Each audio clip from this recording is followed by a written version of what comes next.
American farm goods. It's $200 billion of additional products across the board over the next 2 years, and specifically in agriculture, 40 to 50 billion. So this is a big opportunity for our farmers, and I think some people have questioned whether they can produce it, and the president said they're going to go out and buy more land and produce plenty of agriculture. Treasury Secretary Steven Mnuchin appearing on Fox's Sunday Morning Futures. Mnuchin also saying he's talking with China about stopping purchases of Iran's oil.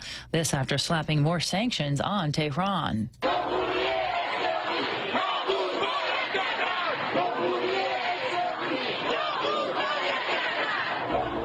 Iranian protesters getting some direct support in their efforts from the White House. Tehran has admitted to accidentally shooting down a Ukrainian passenger plane. Fox's Kevin Cork reports. You cannot overstate how powerful the symbolism is here in this circumstance. The president tweeting his support for the Iranian people, not just in English, but also in Farsi. It already has several 100,000 likes. And as you can well imagine, there was also a corresponding tweet in English. It reads thusly: to the brave and suffering Iranian people, I've stood with you since the beginning of my presidency, and my government will continue to stand with you. We are following your protests closely. Your courage is inspiring. The president also warning the regime in Tehran not to attack or kill their own people who are obviously protesting. He said the world is watching.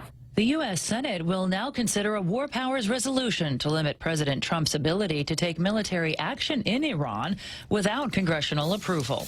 America is listening to Fox News. Mesco Chamorro Fusion Bistro in the Grand Plaza Hotel Tumon is now serving your favorite daily specials. Come one, come all. Enjoy your Monday with that savory garon pica, your Tuesday with your one and only candied salmon. Stroll by on Wednesday to try that local-style oxtail garu, or Thursday if you're feeling that pan-crisp pork belly served over roasted sweet potato mash. And don't forget that misoyaki black cod with garlic mashed potatoes on Fridays. Busy at work and still want your fix? Call us at 969-2652 for your takeout order. Yikes, are those Christmas bills coming in already? Those high-interest credit cards at 16, 18, even 24%? Well, we have a New Year's solution for you. A Bank Pacific personal loan with rates as low as 4.65% to pay off those expensive credit cards. It's easy, it's fast, and it's as low as 4.65% APR. Bank Pacific, where others put branches, we place roots. Equal credit opportunity lender as low as 4.65%. Conditions apply. The Queen of England conducting a meeting on Monday concerning certain members of the royal family. It is to discuss the future of Prince Harry and Duchess Meghan. The Duke and Duchess of Sussex created a royal ruckus when they announced plans to step away from their senior roles in the royal family and become financially independent. In addition to Harry, his father and brother, Prince Charles and Prince William, are expected to be there. Fox's Aisha Hasni. The Pentagon has identified 2 soldiers killed Saturday in Afghanistan, one from Virginia, the other from Illinois. And an attempted sports stadium break-in getting some special attention. Fox's Saljian Grasso reports. There was an early Saturday morning shootout near the New Orleans Superdome when 2 people tried to enter an unauthorized area near the venue. No one was hurt in the gunfire with security officers, and the 2 intruders escaped. Now, obviously, property like this will always be protected, but security at the Superdome is extremely tight right now because President Trump plans to attend the college football playoff championship game on Monday evening between number 1 LSU and number 3 Clemson. Salji and Grasso, Fox News. Good news for fans of the Hummer. Fox's Sue Guzman has that story. After being gone nearly 10 years, General Motors is resurrecting its iconic gas-guzzling Hummer as an all-electric SUV. An official announcement is expected to be made in a Super Bowl ad starring LeBron James, according to the Wall Street Journal. The Hummer was first created in 1992 as a civilian version of the Humvee first used by the U.S. military, but it was discontinued in 2010 after GM was unable to sell it as part of its bankruptcy filing. The all-new electric Hummers reportedly will roll out in 2022 and be among several Mad Max-like but environmentally friendly vehicles on the market, including Tesla's new Cybertruck. I'm Jessica Stone, Fox News. It's hard to believe, but Security Title is 20 years old. Reaching this milestone is a clear testament to the hard work of our employees, who are as passionate about our work as we are about our community. We are most grateful for the realtors, lenders, attorneys, investors, and the buyers and sellers we serve. They are the reason our doors have been open for 20 years. Security Title looks back with gratitude for the past 20 years and looks forward with optimism to the next 20. Thank you, Guam. Most talk shows only give you selected opinions from one side of the political aisle. You know, I don't like what they're doing. It's bad. Everything is bad. It's all bad, bad, bad, bad. We do it a bit differently on The Ray Gibson Show. We bring you the newsmakers from the left, the right, and the middle in order to give you the full view of the issues that affect all of us here on Guam. Right or left, we bring you to the middle of the conversation on The Ray Gibson Show, weekday mornings from 6 to 10 on Guam's only news talk superstation, 93.3 The Point. Talk Tales with Bob Klitzkie is brought to you by Bank Pacific, banking on the Pacific for 65 years. Welcome to Tall Tales with Bob Klitzkie, the only show on talk radio where common sense is a lot more common. Phone lines are now open at 888-TALK. That's 888-8255. And now, The Point proudly brings you Tall Tales with Senator Bob Klitzkie.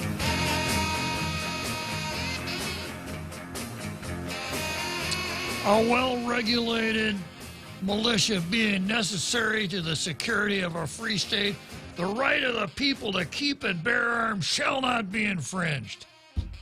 Them fighting words, real Joe Cruz. Yes, sir, they are. Yeah. Okay, that's how we start the program every day, and we keep that same spirit throughout the program. Faith in our United States Constitution, reference to the Founding Fathers, conservative economic principles, looking to the government for truth-telling, openness, and transparency. That's the kind of stuff we groove on here on Tall Tales. So if that's what you're looking for, you came to the right place. So we start out here with the Second Amendment, and from there we go straight to Zemi Ikotny.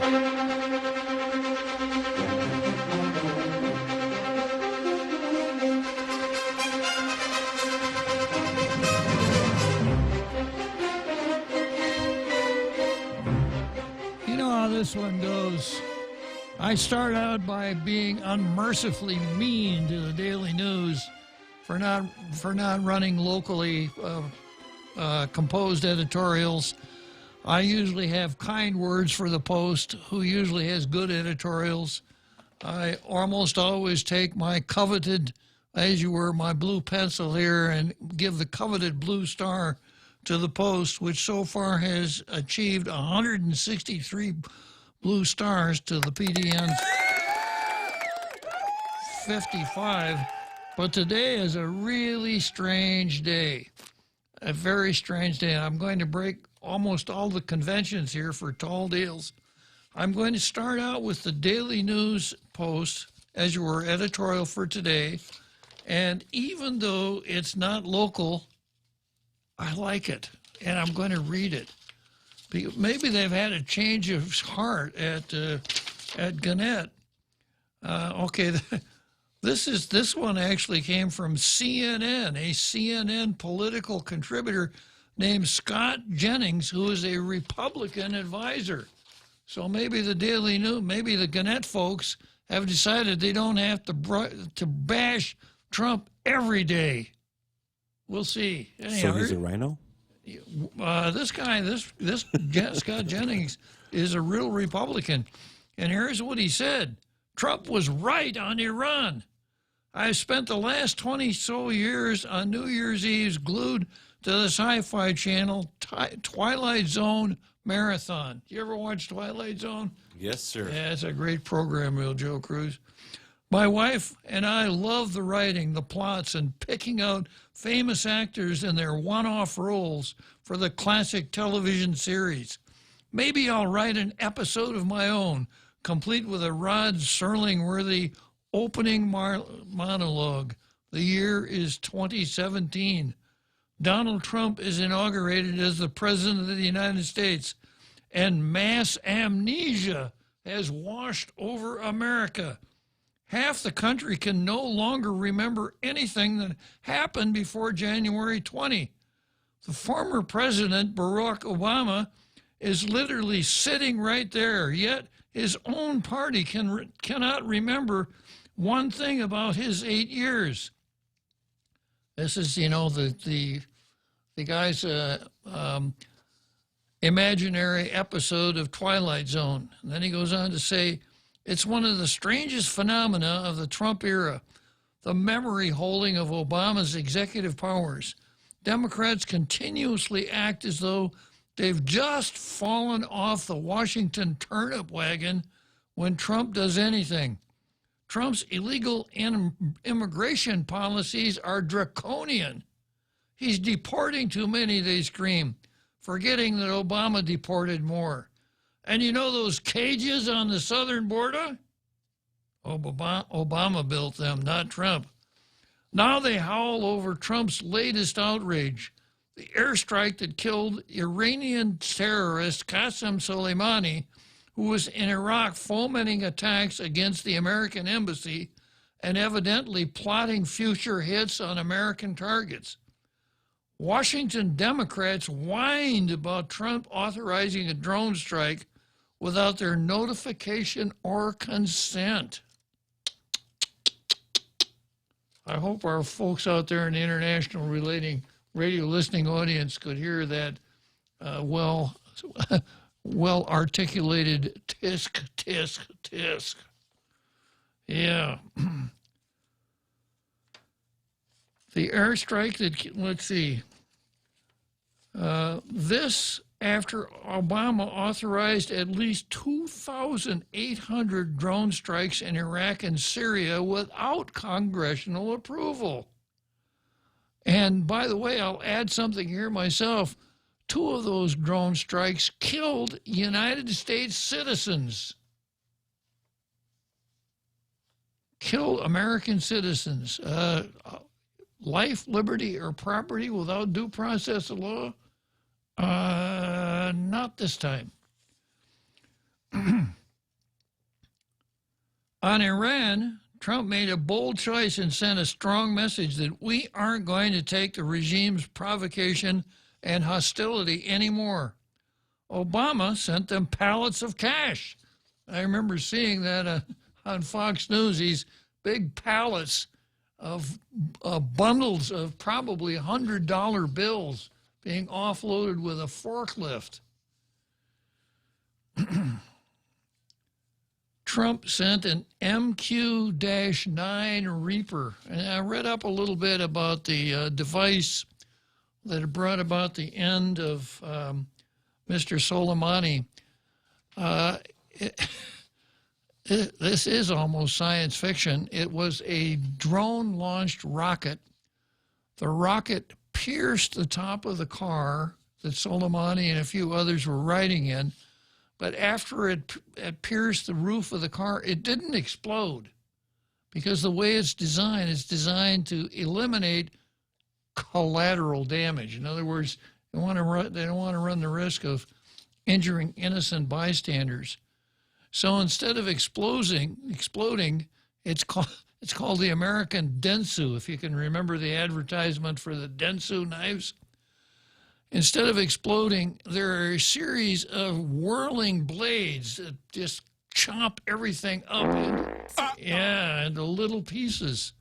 So this is really gruesome. You know, when they went to look inside the car that had been hit by the rocket, they couldn't find any whole people. They found a hand with Soleimani's ring on it.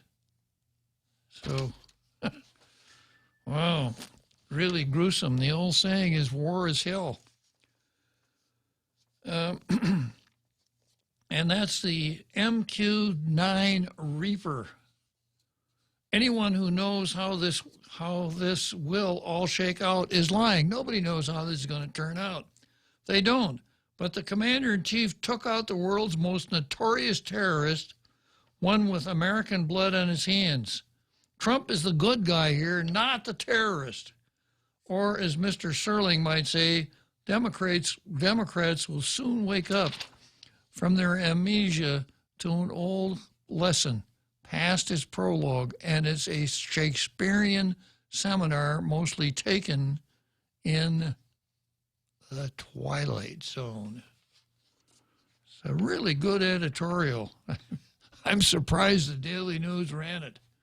It doesn't comport with the usual Gannett approach of the editorial board writers getting together and kind of rubbing their hands together and saying, well, it seemed like we've almost run out of nasty things to say about Trump, but we got to come up with something new today for our editorial policy.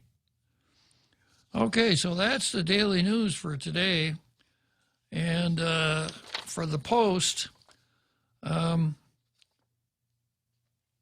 see, do I have the Post editorial today? I probably didn't even bring it. It's not much of an editorial. It's about water safety.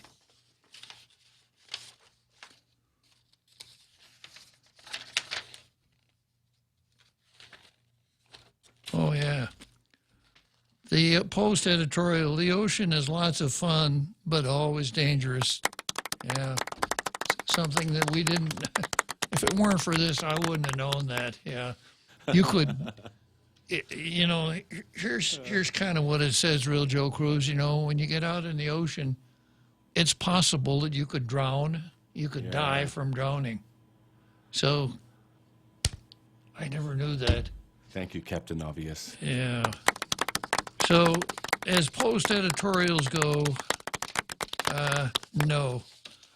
So if I were going to if I were going to give a blue star for today's editorials, I would have to go against one of my own strong principles and give it to the Daily News. Yeah. However, this is a day of unusual circumstances because both papers had editorials yesterday. Now, a lot of times on Sunday, even the Post will run something from the WAPO instead of writing their own editorial. And the Daily News, as a general principle, only writes a local editorial as a last resort. But this time, they both wrote good editorials. And here's the Daily News. Gov Guam can support culture without funding FestPac travel. Now, that was the Sunday Forum yesterday. And you'll recall on the 29th, the Daily News, on 29 December, Sunday, they didn't even write their own editorial for their own Sunday Forum. But yesterday they did. Jim Moylan was actually the only poster. And, of course, Jim Moylan, well, I'll get to that later on. Here's what the Daily News said. A recent law provides up to $350,000 in funding for travel costs for Guam's delegation to the 2020 Festival of Pacific Arts in Honolulu. Senators initially sought $400,000 from hotel occupancy tax collections to help finance participation. It's what's called the Olympics of Arts and Culture in the Pacific. The law authorizes the use of money collected from the Arts and Public Buildings Law. The money may be used to pay for airfare expenses for Guam's delegates to FESPAC, shipping expenses for pertinent cargo, and other logistic support approved by the Council on Arts and Humanities. And here's a quote from the governor. I've signed this bill into law as Public Law 35-60 so that our delegation will have the support needed to display Guam's best in arts and culture at this year's Festival of Pacific Arts and Culture. Okay, then the editorial goes on to say, we should be proud of Guam's amazing and various cultural offerings, and the government should support the culture and the arts. Yeah. I always come back to this. This is really boring, and it just doesn't have the pizzazz of supporting our arts and culture so our people will know who they are. But I always keep coming back to what I'd like to see, which is an efficient, effective government operating within the law, providing basic government services at least a break-even basis. Basic government services. Is that arts and culture? Not in my mind. Okay, so then the editorial goes on to say, we should be proud of Guam's amazing and various cultural offerings, and the government should support the culture and its art. But given all the other obvious needs of GovGuam, the many problems and shortfalls in services, is it reasonable to spend that much money on FESPAC? Now, I'm not going to sit here and say no, Real Joe Cruz. I'm not going to just calmly sit here and say no. I'm going to pound the table and say, hell no, it's not reasonable. The Festival of Pacific Arts is held every 4 years. The venue is set at the previous FESPAC. There's a FESPAC 2020 Planning Task Force. What has it done to raise money for Guam's participation in the events? Has it been organizing fundraisers or seeking out corporate or other private partners to help defray costs? Did it apply for any grant funding that could have helped with travel expenses? And does it have any kind of plan to do any of that for 2024 FESPAC? Or will the task force and the senators who feel the culture and arts need to be priority just going to sit back and relax over the next 4 years, counting on future elected officials to again find funding from a cash-strapped government of Guam? Now, here's the punchline. The government must support Guam's culture and arts, but that doesn't mean it should have funded FESPAC travel, given GovGuam's many glaring needs. I don't even go along with this. The government must support Guam's culture and arts. I don't go along. I'm back again to the basic government services at a break-even level. And I don't see financing what amounts to people's hobbies as a basic government service. Well, that's the Daily News, and it's topical, it's edgy, it has a call to action. I think it operates on one false premise, but pretty good. And then we have the Post. Percent for the arts money is public. Taxpayers have the right to weigh in. It's not the first time government officials have argued that because a funding stream doesn't come out of the general fund, which is the government of Guam's main purse, it's not taxpayers' money. That was an argument made recently by some of the people who defend spending public funds for a delegation of as many as 100 people to travel to Hawaii for this year for the Festival of Pacific Arts. Senator Kelly Marsh was one of the elected officials who made this argument recently. As the author of legislation to set aside $350,000 in public funds for the FESPAC's delegation travel to Hawaii, Marsh argued fact. Oh, okay. She has the word fact, capital F, colon, fact. Here it comes. Here's a fact. The funds are not from the general fund, which can be appropriated for whatever purpose. The funds that were authorized for FESPAC are from owners of buildings who chose to allot 1% of their construction costs to the Council on Arts and Humanities Agency solely for the arts. These commitments were made in legally binding contracts that are recognized by the government, the building owners, and the courts. But these building owners chose to do that. They didn't have to do it. There was no one there twisting arms or beating on their heads or shaming them, saying, you know, if you don't contribute 1% of the cost of this building to the Council on Arts and Humanities Agency, you really don't belong on Guam because you obviously don't fit in very well here. None of that. They chose to do it. Right? Not. They didn't have any choice whatsoever. So you said fact, Kelly Marsh, and then you come along with chose. The editorial goes on to say the money at issue came from the Guam Regional Medical City, which must, as mandated by law, pay 1% of its development cost for the arts. Must, as mandated by law. Is that the same thing as if you looked up the word chose in Webster's dictionary? Definition number one, mandated by law, right?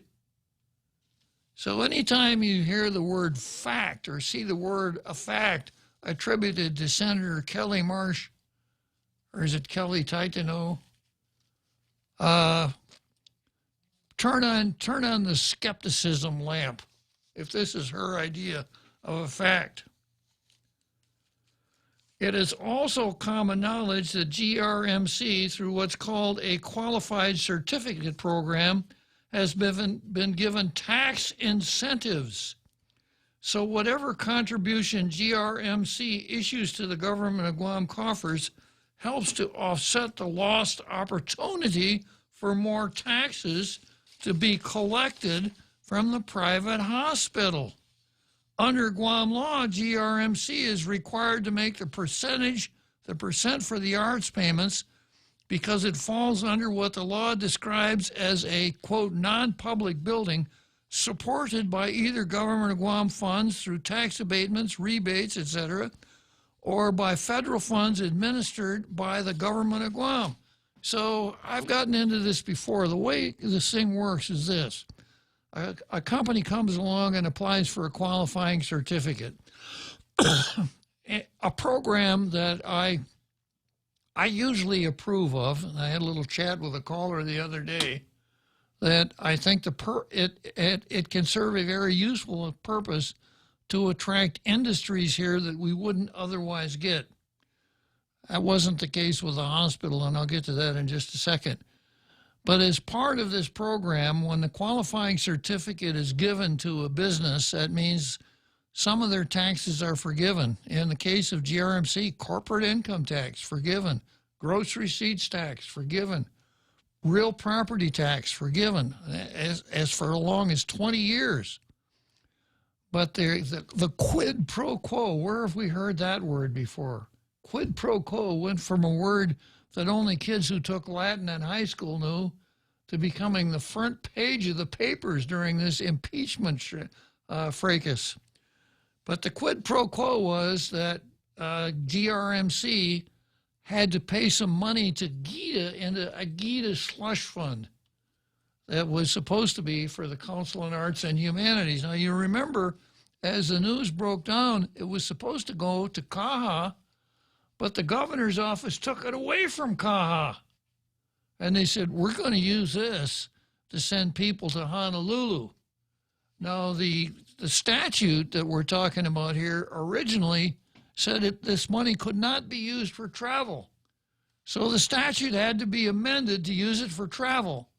So the $350,000 that would have been paid in taxes had it not been for GRMC's special deal went to CAHA. I don't like this. If we're going to spend money that is taxed, if we're going to spend public money, I want the legislature to do it through the appropriation process. I don't know the name of a single person on the CAHA board. I don't want them deciding how my money is being spent. I can't vote for them. I don't think I can recall them. I don't know them. I can't call them up and give them a Class A doggone chewing. I can't do any of those. I can't even criticize them on Tall Tales because I don't even know their names. Maybe Real Joe Cruz, that's your assignment for tomorrow. Find out the names of everybody on the CAHA board. Thank you, Real Joe Cruz. Yeah, so this is not a good system. So then Kelly Marsh comes along and says, yeah, that money didn't come from the general fund. It came from CAHA because GRMC chose to pay this money in. These are what she calls facts. Now, if we're talking about, facts, et cetera, we get, I've mentioned this before, but we're talking about a witness before the court. If that witness is impeached, that is shown to be a liar, the jury is entitled to consider that everything that witness says is not true. So, Kelly, when you come along with a whopper like this, that entitles the talk show host of Tall Tales to take into consideration that everything that you say about a public education, about a public issue, may not be true.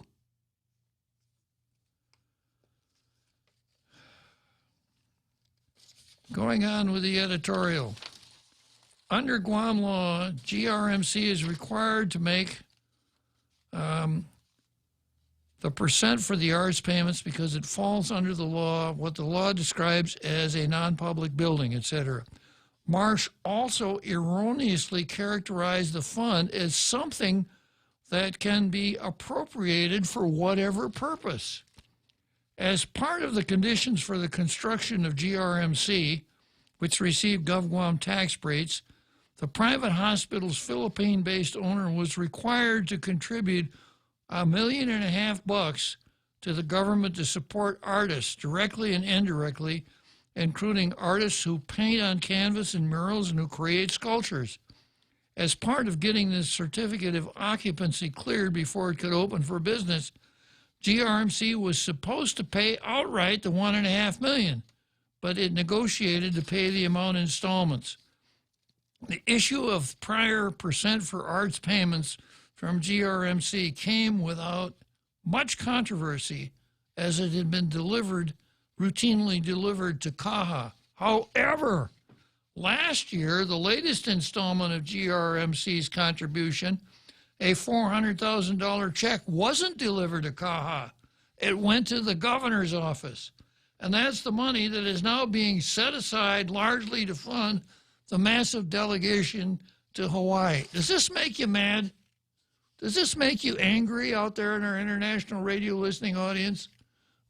The only thing that's missing here is the use of the word only before the sum of money. Well, Kelly Marsh didn't say, well, it's only $350,000. Okay, I'm going to come back and finish up on this.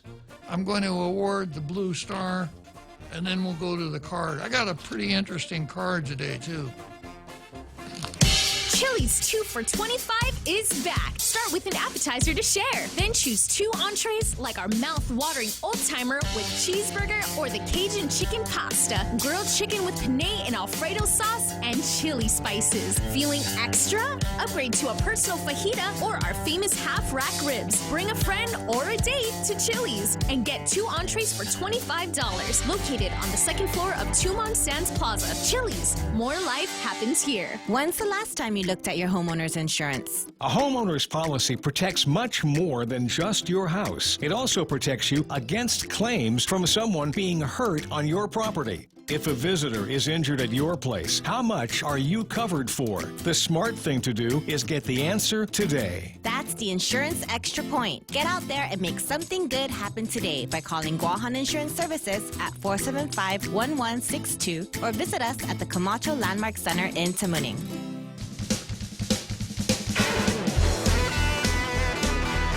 And now, back to Tall Tales with Bob Klitzkie, the one radio show politicians don't want you to listen to.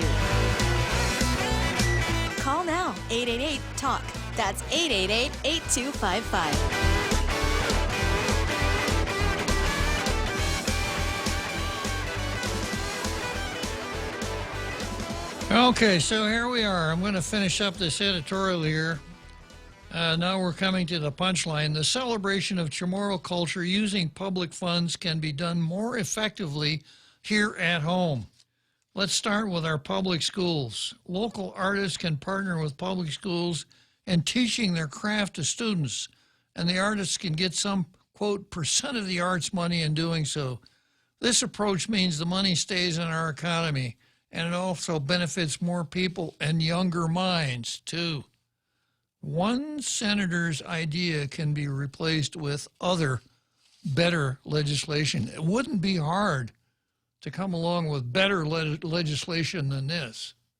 This is you know, that scraping noise that you heard when I started talking about Marsh's bill. That was my fingernails scraping the bottom of the barrel, looking for a worse bill than this.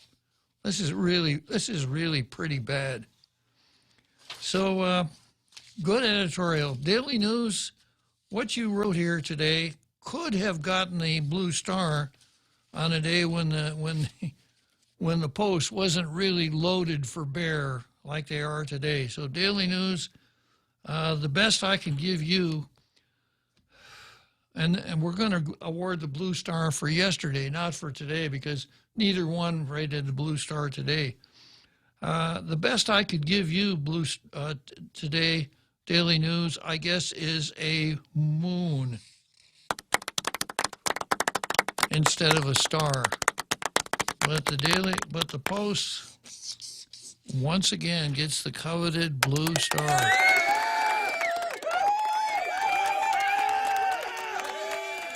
Good job. Uh-oh. Having a problem there, real Joe Cruz? Excuse me. You need to take a break. No, I'm good, sir. Okay. So one more Blue Star for the Post. That takes them up to 164 Blue Stars. All right. Here's what we got on the card for today. Talina versus Moylan. And this has been on the card before, is Jim Moylan versus professional politicians.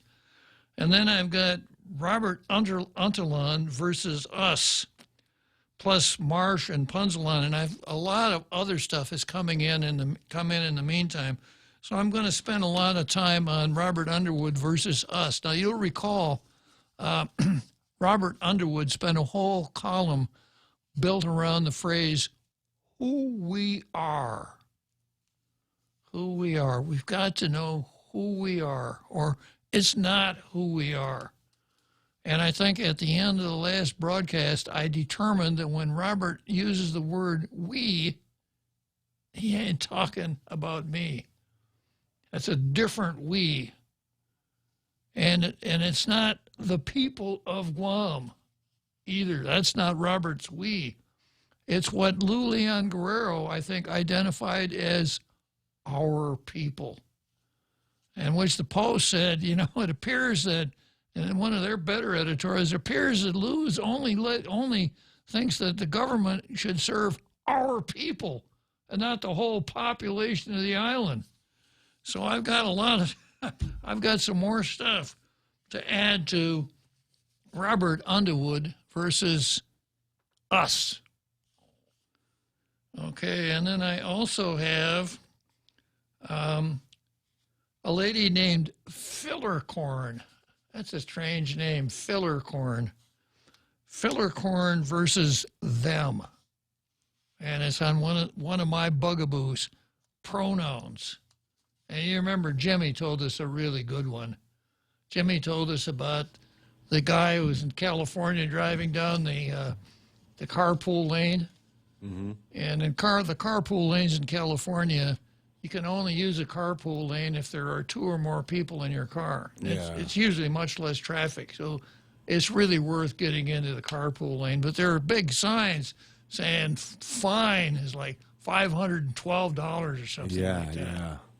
So this guy is driving down the carpool lane, and a police officer pulls him over, and he's by himself. A police officer asks for an explanation, and the driver says, "My pronoun is they." This was a Jimmyism. Oh. Yeah. Is the Jimmy line open now? Yeah, they're all the lines are open. The Tom lines, Jimmy lines, yeah. The George lines, the Joes, the Bobs. The Joes, huh? Yeah, all the Bobs too. Okay. Bob lines open. I wonder if another Bob will call today. Me too. Yeah. Okay, so this is what I've got on the calendar. I've got, Fillercorn versus them, and I've got Friedman versus GMH. And it's good. It's hard-hitting. It says a lot of stuff that needs to be said, but it's about GMH. And you almost need a class in creative writing now to write up an op-ed piece about GMH without saying stuff that everybody knows, because it's been said so often and so many people have had experience.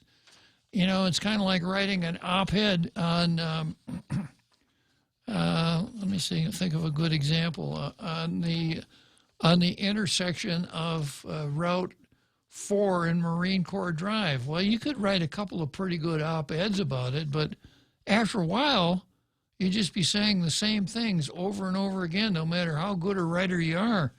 And that's kind of the problem with GMH. But I'll spend a little time with it anyhow. And then I've got MSN versus Tina, and this comes under the heading of bickering.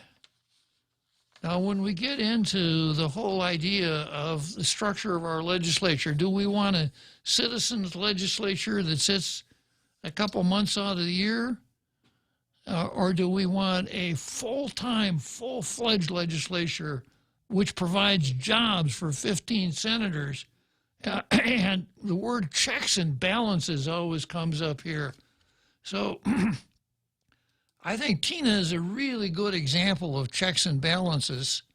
If checks and balances means bickering, because she's really been doing the checks and balances with Michael San Nicolas. If checks and balances means bickering. Well, let's start the program off with Kellis. Good afternoon, Kellis. Good afternoon, Bob. Well, when you were sitting there saying about, the op-eds, the worst one I can think of would be about releasing meth dealers. Because I think we've done enough people, it's like, it's an ongoing joke now. I mean, if you can get more time for stripping a Toyota than for selling meth, I think there's a problem. Very true. So I think that's what it should have been. I think we need to come up with something else as opposed to the finger wag and the slap and the dirty look. I think that's the one that's worse. The dirty look that the judge gives them. Yeah. Say that they're bad, because that's worse than the finger wag. See, the Atan Baba, man, I'll bet you that just ruins some people's lives when the judge gives them an Atan Baba. And then releases him so that he can sell more meth because it's for the children. Yeah. I'm selling meth so I can help raise my own children. I don't know if you heard me talk about the criers the other day. No, I did not. Yeah, for people that are out of work that really want to find a job, they ought to set up a little business called Crying Is Us. So anybody who went before a judge for sentencing could hire 15 or so criers. Oh, yes. Who would come in and just like professional mourners. Yeah, just come in and bawl their eyes out, cry, and and just carry on. I think that could be a real growth industry here. Well, one of the things that I heard them talking about, and I think I heard earlier this morning, Ray talking about, pretty soon we're going to have to be looking for a job or doing your community service just to get your SNAP. And they've said that they've looked into this, and they said that nationwide they expect 750,000 people to stop getting food stamps because they're not even willing to, get for a job or go to school or anything. Yeah. This is supposed to be people who are eligible, people that are, of age and don't have any dependent children or manumku to take care of, just that should be able to work. And they're saying that as opposed to doing something, they said nationwide they're looking at 750,000 people that will refuse their food stamps because they don't want to have to do something. Yeah. Wow. That might be, half of that might come from Guam. You think we have that many people? I don't know. You'd have to count them up. Like it. Yeah. It seems maybe I might be exaggerating a little bit on 400,000 people, but just a little bit. Well, when it comes to exaggeration, Kellis, that's kind of my job. That's why the program's called Tall Tales. But good point. Okay, I just wanted to say that we need more information, more releases for meth dealers, but I do like the idea of maybe that's it. If they could do their community time crying at court for meth dealers, Yeah. I think they can get a lot. Yeah, we can get a lot of people in doing that. Yeah. Thank you, Bob. Okay, Kellis. Always a pleasure to talk to you. All right, so let's see. Back to the card here. So, yeah, I've got MSN versus Tina bickering, if bickering means checks and balances. And then I've got, we're going to go back to Antonio Gramsci versus y'all. We're going to keep that on the calendar because it's very important. It's going to be our, you know, when the hot topics are cool off, I'm going to go back to that one. Okay, so starting out here with Nelson versus Moylan. Vice Speaker Talina Nelson cited a founding father of the United States in a statement in response to the introduction of legislation by Jim Moylan that aims to create a part-time legislature. Here's a quote. The dynamic of a part-time legislature where senators work part-time and work full-time for another industry, business, or insurance company. If you didn't know, Jim Moylan works for an insurance company. Yeah. Moylan's Insurance has been, you know, it's been a name on Guam ever since. Scott Moylan, the patriarch of the family, started insurance way, way, way back. And Moylan's is, as far as I know, always been a upstanding, reputable insurance company. But anyhow, Talina couldn't let that one go by. The dynamic of a part-time legislature where senators work part-time and work full-time for another industry, like being a senator is an industry. Work part-time for another industry, business, or insurance company creates an unintended, unconscious level of bias. Oh, we can't have bias? We can't have that. We cannot have any bias in our legislature. Of the 15 senators that we have, they are completely unbiased. They are as pure when it comes to bias. They are as pure as the driven snow. No bias there at all. Talina goes on to say, the question will no longer be, how will I help the people, my community, and my island, which motivates every one of the 15 nowadays. The question will be, where does my loyalty truly lie? Does it lie with the business, insurance company, or industry that I work full-time at? Or does it lie with the people I work part-time for? Under the proposed bill, senators would work during the 30-day sessions and be paid a daily stipend for their time. And let me just stop right there. Page 7 of the bill, you know, it indicates that a senator draws a $100 stipend for every session that he attends, and there are only 60 sessions a year.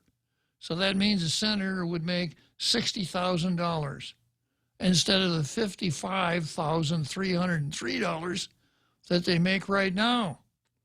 Yeah.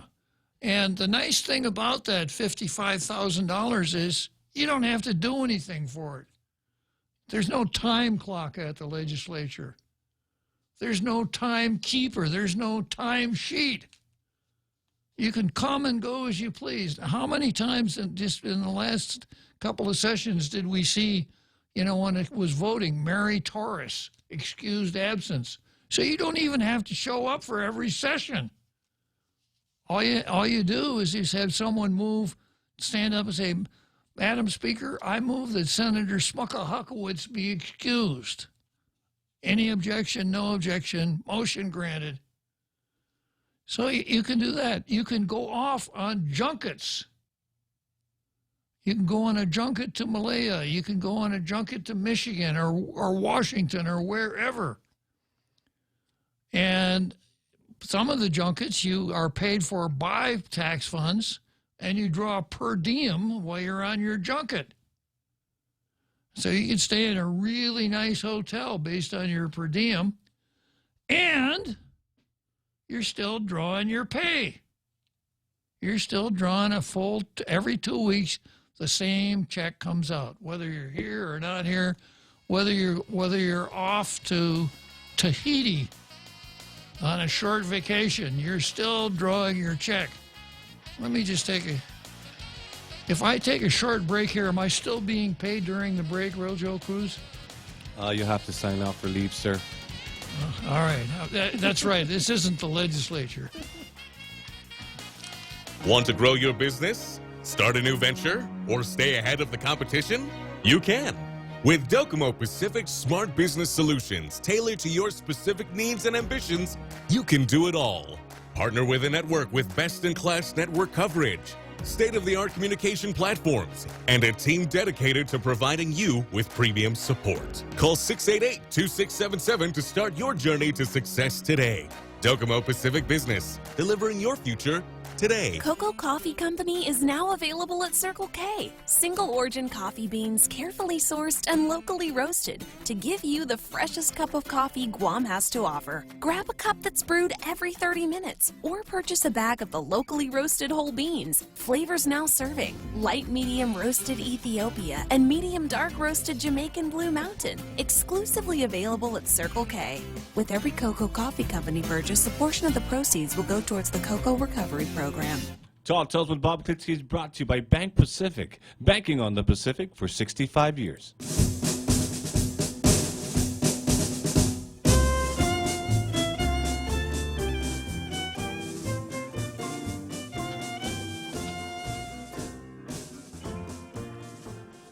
Okay, so here we are again. I'm going to go through, I've been peeking at Facebook here during that last break, and the new poet laureate, Andrew, I hope you're still in action out there. Ishmael Velez says about little Lulu, "You came, you saw, you conquered, but you've done nothing since except declare yourself the queen and Josh the openly bald prince. You declared and made promises, none of which have been fulfilled except providing employment to insiders who are semi-skilled." Insiders, you know, the first two words are capitalized. Insiders, yeah. The hospital is in shambles and Simon Sanchez is dilapidated too. And the BPT you never lowered is like you haven't got a clue. You continue making promises, expecting voters to believe your lies, but at the rate the BOG is growing, the island of Guam may capsize. You once pledged yourself to the service of humanity with conscience and dignity, but at least didn't make false promises based on the signature of an IOU. I hear voices calling you one-termer, and I wonder what's the Wade. Let's toss this administration like you do with an empty Fiesta plate. Yes, I throw these words at you from a distance, and sometimes they're a comical rhyme. I just hope they inspire clearly, because you're no longer in your prime. Wow. Okay. And let's see, we've got Ishmael Velez. Little Lou is in the corner feeling blue because the U.S. government didn't sign her MOU. Now her and TMB blame San Nicolas, you see, because he didn't go along with their type of democracy. So little Lou, you can stop feeling blue. There's no need for you to run in the fall of 22. Okay. And let's see who else I got here. I've got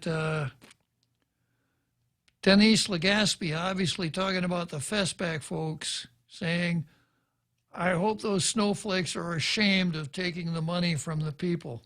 I don't know. Shame is part of their emotional makeup. And then Denise goes on to say, "I guess they're allergic to fundraising." And then she says the people need to stand up and speak out against them and vote them out of our pockets. Well, let's hope. You know, the people have short memories. And that was kind of the key to the Won-Pat 10 when they did what Andre referred to as the great salary smash and grab of November 21, 2014. It was at the very beginning of a term, and the thinking was, well, we'll do this, and everybody will be really pissed off for 2 or 3 weeks. It'll kind of calm down, and by the time the next election comes, everybody will have forgotten it. Well, 7 senators found out that wasn't very good reasoning. Yeah. So let's hope that the FESPAC funding is still an issue when we get to the election in 2022. I think I'll probably do as best I can to remind people of what we were talking about in January of 2020 when it came to supporting the arts and the facts is laid out for us by Kelly Marsh. Okay, let's see what else I've got here. Sherry Ariarty is here. And Gary Shanel says 60 times 100. He says that's $6,000. Isn't that what I said? I think you said 60,000, sir. Oh. Is it 60? Yes. No, it's not 60. It's 60. It's $100 times 60. Yeah. That's $6,000. Okay. Maybe I'm still thinking of my conversation with Kellis when I told him that exaggeration was my job. That's why we go, yeah, these guys are going to be making $60,000 a year for doing nothing. Yeah. Yeah, well, Gary, yeah, you're right. 60 times 100 is $6,000. And that's what the professional politicians in this legislature would be making if they if they committed to a part-time legislature and were fortunate enough to get elected to it. I've got Mingo Ree. The argument of which loyalty the part-time senator will hold to the people or the industry doesn't hold much water. Issues brought up to the legislature would not always be about a specific industry. Also, if the senator has any personal connections to industry being brought up, they should recuse themselves, or other senators will remind them to recuse themselves. Good point. Now, the key here is this, that we got to know who they are and what their interests are, and this would require the Election Commission to do something other than the nothing that it does. There's all kinds of information furnished by each candidate, public, financial disclosures, which ought to be online. So a person ought to be able to go online and find out exactly what Schmucka Huckowitz's salary is over there at XYZ Industries, etc. But, well, no, that would be too much work for the Election Commission. So they haven't done it, but that's the kind of stuff we need. Now, the interesting thing about conflicts of interest is that there are some kinds of conflicts of interest that are not readily apparent. Now, I remember when we decided to modernize our signs. Remember that? We had a very modern sign law 40. Whoa, you scared me there, Real Joe Cruz. Are you trying to hint that it's time for the big halftime show? Yes, sir. Apologies. Yeah. Okay, well, I want to keep talking, but the Real Joe Cruz is kind of insistent that we break for our big halftime show, so I'll be back in 6 or 7 minutes if the Real Joe Cruz will permit it. Thank you, Real Joe Cruz. Thank you, sir.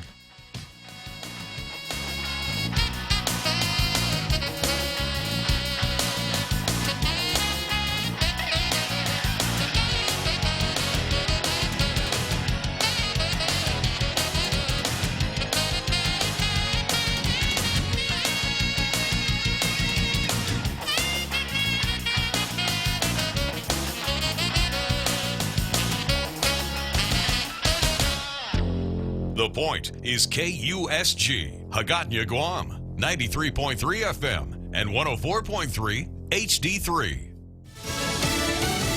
Getting answers. I'm Jessica Stone, Fox News. The nation's top cop and the nation's top prosecutor will announce the results of a criminal investigation into the December shooting at a Florida naval station. 3 service members died, as well as the 21-year-old Saudi Air Force officer who opened fire. Fox's Christina Coleman. According to the Washington Post, the review found several of the students set to be expelled may have failed to report the gunman's alarming behavior leading up to the shooting. The Pentagon tells Fox News the decision to restrict about 850 Saudi military students to classroom training is still in effect. The Associated Press reports that the U.S. plans to expel more than a dozen Saudi military students from the training program at that air station. Defense Secretary Mark Esper says he has seen, quote, no hard evidence that 4 American embassies were under threat when President Trump authorized a strike against Iran's top general. We are safer today than we were just a few weeks ago. Why? Because we took out the world's foremost terrorist leader, Qasem Soleimani. He appeared on CBS's Face the Nation. More protests in Iran after the country admitted to accidentally shooting down a Ukrainian passenger plane on Wednesday. All 176 people on board were killed, including more than 50 Canadians. Canadian Prime Minister Justin Trudeau delivered remarks at a memorial in Edmonton. Across this great country, we stand united together in this time of sorrow. All Canadians were heartbroken to hear that Ukrainian International Airlines Flight 752 had crashed. 4 Iraqi service members, meantime, were wounded Sunday in a rocket attack on their air base north of Baghdad. American trainers recently evacuated that base. And that's our update on that. America is listening to Fox News.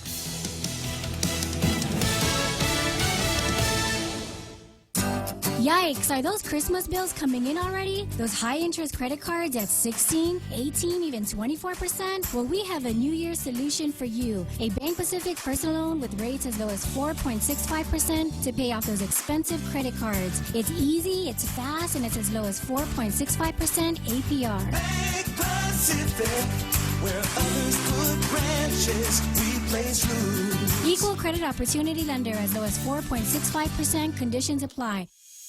GRMC's Neuroscience and Neurology Department treats a wide spectrum of disorders associated with the nervous system, spine, and brain. Some of the more common disorders include seizures, epilepsy, dementia, sleep disorders, migraine, and stroke, which is one of the leading causes of death on Guam. GRMC's neuroscience team is equipped with the latest technology and the finest neurological doctors. To make an appointment, contact GRMC Specialty Clinics at 645-5500. Queen Elizabeth II will meet with Prince Harry on Monday after he and the Duchess of Sussex, Meghan Markle, announced they're stepping back from their senior roles in the royal family. The Queen and the palace have made it very clear that they want this sorted out within days rather than weeks, because it's really been quite disruptive. As you know, we've spent an awful lot of time talking about it all. She has called together to Sandringham Prince Charles, Prince William, and Prince Harry to try to hammer out the details of the Sussex's future. And we understand it's quite likely that Meghan Markle will join in the meeting over the phone from Canada. We did see the 93-year-old monarch today at church. It has been a turbulent 6 months with all the fallout from her son Prince Andrew's friendship with the late Jeffrey Epstein, Prince Philip's health, and now this. And then, of course, the reported rift between Princes William and Harry. Fox's Amy Kellogg reporting there. Amazon delivering a stinker. Fox's Tom Rigotti explains. A Jersey family says they received used diapers via the tech giant's delivery service. Nestle Sales of Jersey City was shocked to see what appeared to be diapers covered in fecal matter upon opening the package. Sales says she purchases diapers for her 2 daughters every month from Amazon's warehouse section, which does sell returned items at a discounted rate. While they have not officially had the substance on the diapers tested, Sales feared for her daughter's health. Tom Rigotti, Fox News. And actor Eddie Murphy winning the Critics' Choice Lifetime Achievement Award broadcast on the CW network on Sunday. I've been a cop and a robber and a doctor and a professor and different ethnicities, and I've been animals. I've been a donkey. I even played a spaceship once. The Critics' Choice Awards were held in Santa Monica. America's listening to Fox News.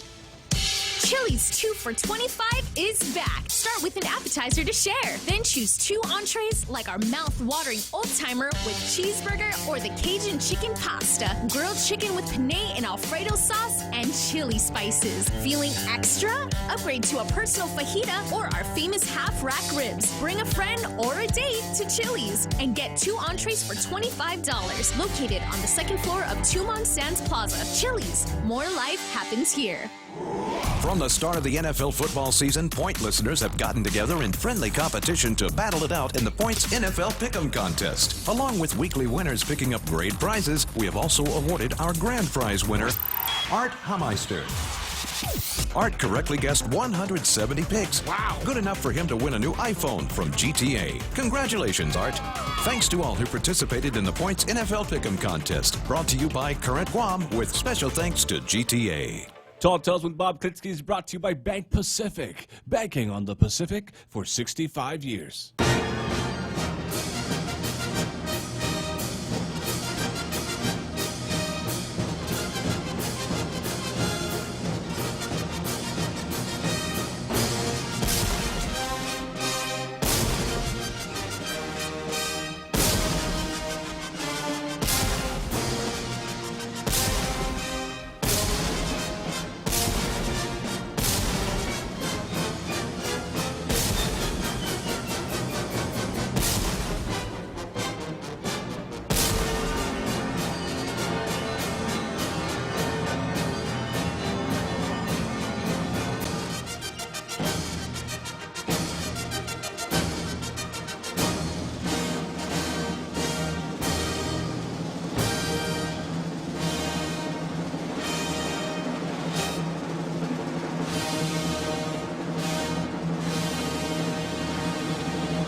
So the big halftime show we do every afternoon at 1700, the marching bands, the cheerleaders, the drill teams, the synchronized card section, the sword swallowers, the fire eaters, and that barrage of cannon fire at the end that is so inspirational.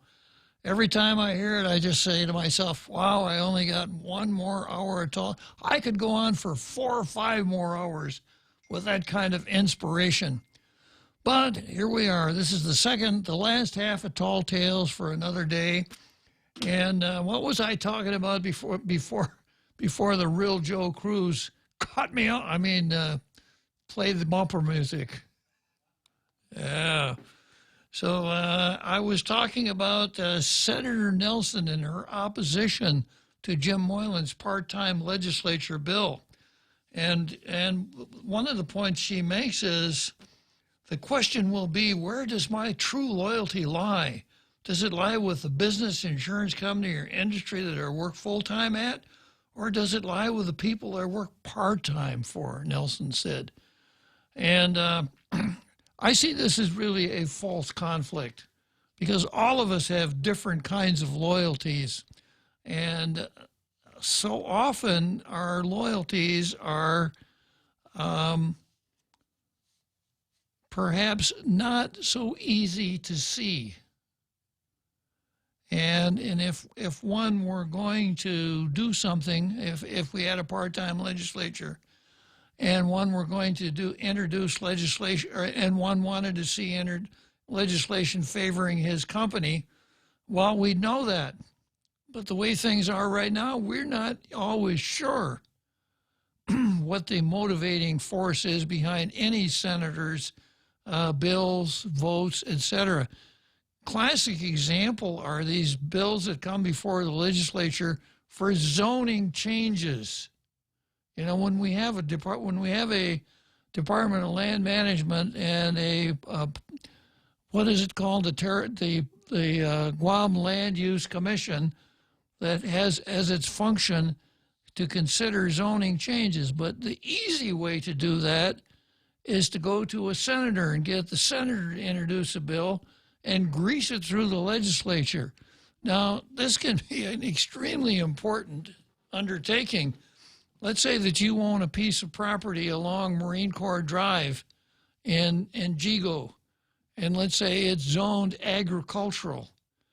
And I don't know this. I suspect there are some people out there in the dirt peddling business, that means real estate agents, who could give me some real numbers here, but maybe agricultural land in Jigo along Marine Corps Drive would be worth something like $100 a square meter, but have it zoned commercial, and all of a sudden, instead of being worth $100 a square meter, it's worth $300 a square meter.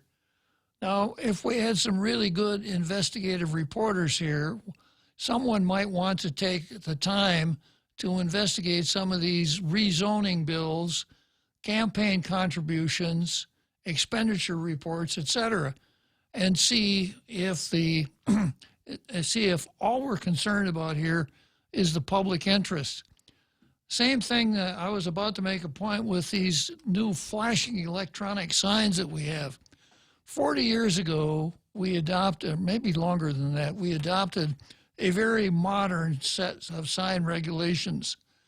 And modern meant that we would not have flashy electronic signs, large billboards along our highways, etc. We would have signs that marked off commercial property, and that was it. And it was a very well-constructed statute.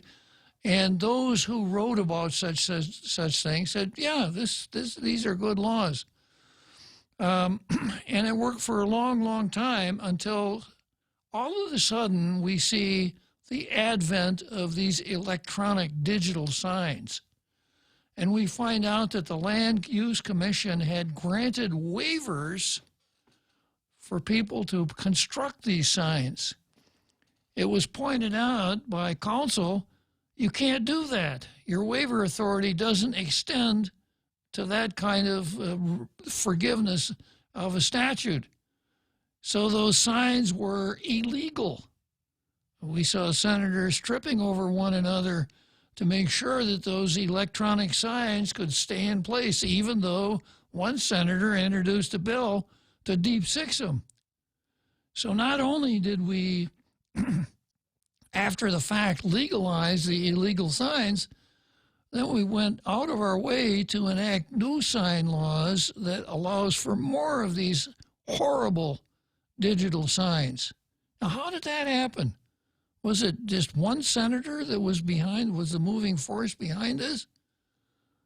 Was that person more interested in representing the interests of the sign business or the people of Guam? Because as far as I'm concerned, and although I'm only one of them, I am part of the people of Guam.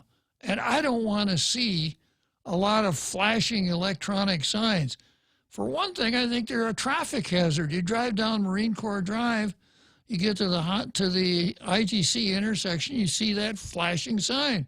Well, as much as you want to concentrate on the highway, it's human nature. You're going to look and see what the sign's doing. And you get down to the horse and cow, and there's another one. So I suspect that there's a fair amount of money involved in the sign business, that it would cost a nickel or a dime to put your message on one of those digital signs during certain periods of the day. I expect it's very lucrative. Otherwise, people wouldn't be doing it. So how did that happen? Now, nobody in the legislature was on the payroll of a sign company, but how did it happen? So, yeah, I think this conflict of interest thing, that's something that's worth talking about. And as I mentioned, the way things are now, a senator draws at 55, 306, 303, no matter what. Now, if you work for the government of Guam and you want to go to the dead on a Tuesday, so you got to get down there between 9 and 12. Your lunch hour probably isn't going to work for you. So you're going to have to take off from work to go down there. You're going to have to sign leave to do that. You know that. But have you ever seen a senator at the dead? Have you ever been to a Matai when you didn't see a senator? So that's, it's really neat that you could just take off and go to the Matai or go wherever you want or do whatever you want. You don't even need to be there for session. But every 2 weeks, you're going to draw that check, $55,303 a year. So page 7 is enough for Talina Nelson to start coming up with pretextual reasons to not want a part-time legislature. I can't live. You know, a senator saying I was about to make a bad mistake, a senator saying to himself or herself, but I caught myself for you, Joe Cruz. A senator is saying to themselves, I can't live on $6,000 a year. Therefore, a part-time legislature is a terrible idea.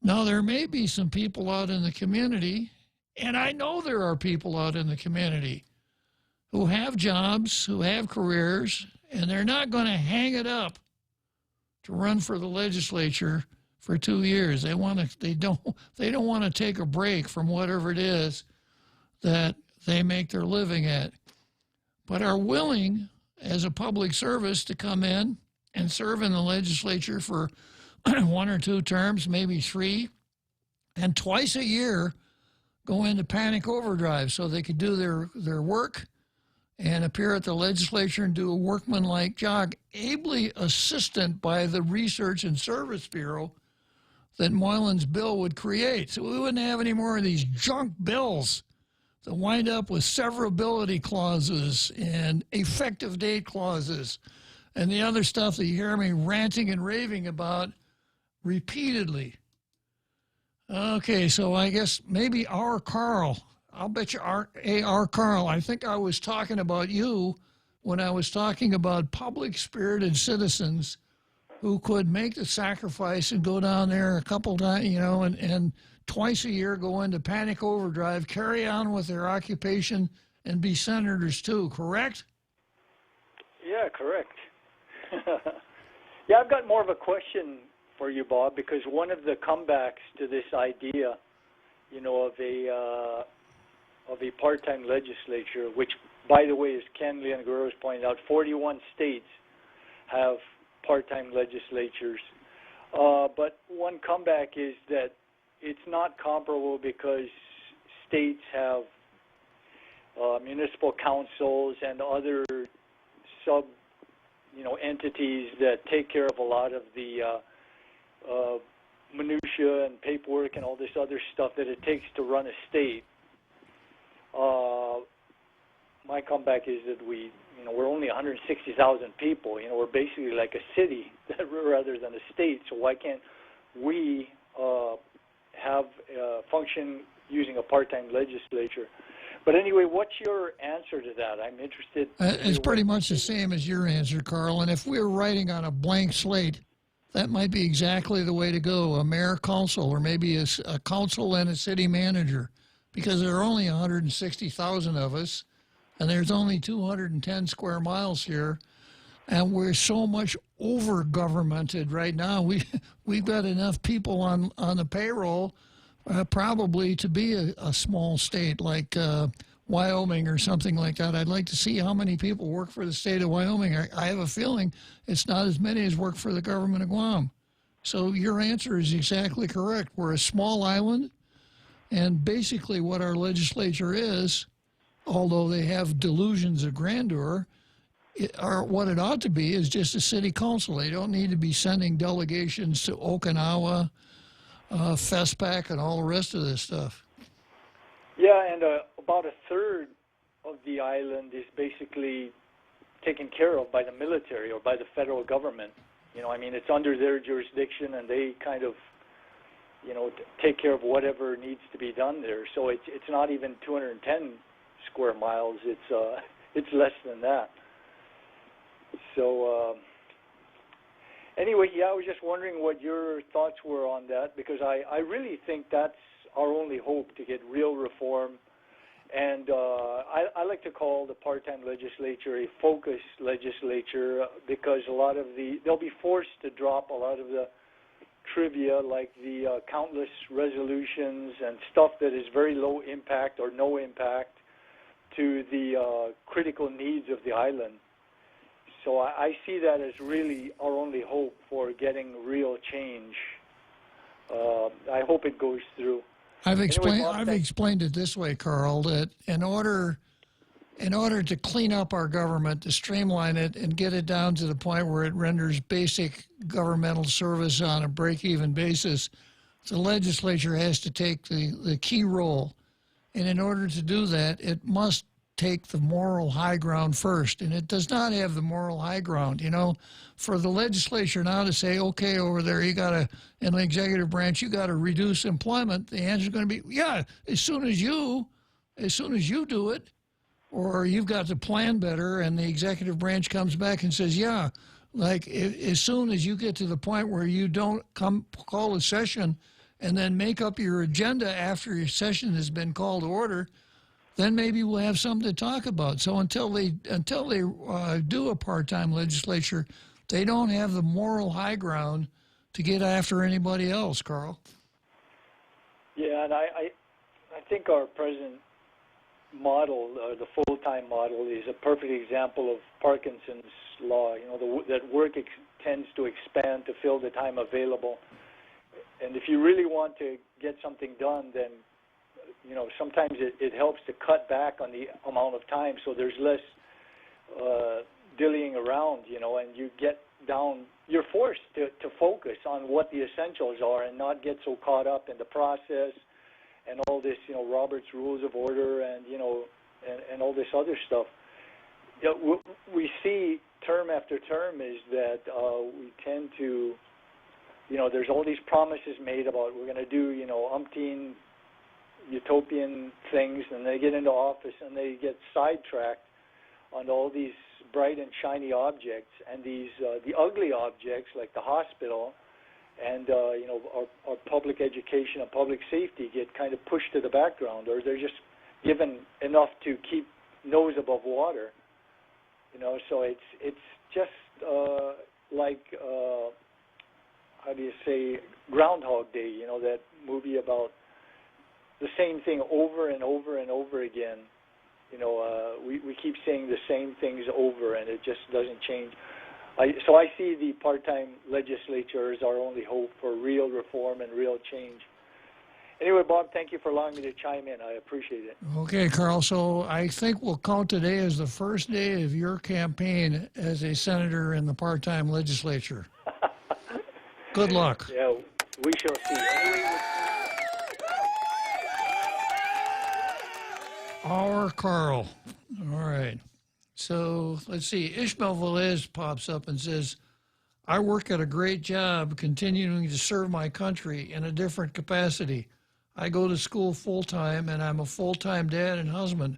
I'm not willing to give up my job, but I do graduate next month. Well, maybe you'd be the kind of guy we'd be looking for, Ishmael Velez. Okay, we've got another Joe. Now, this is not you, Real Joe Cruz. This is another Joe.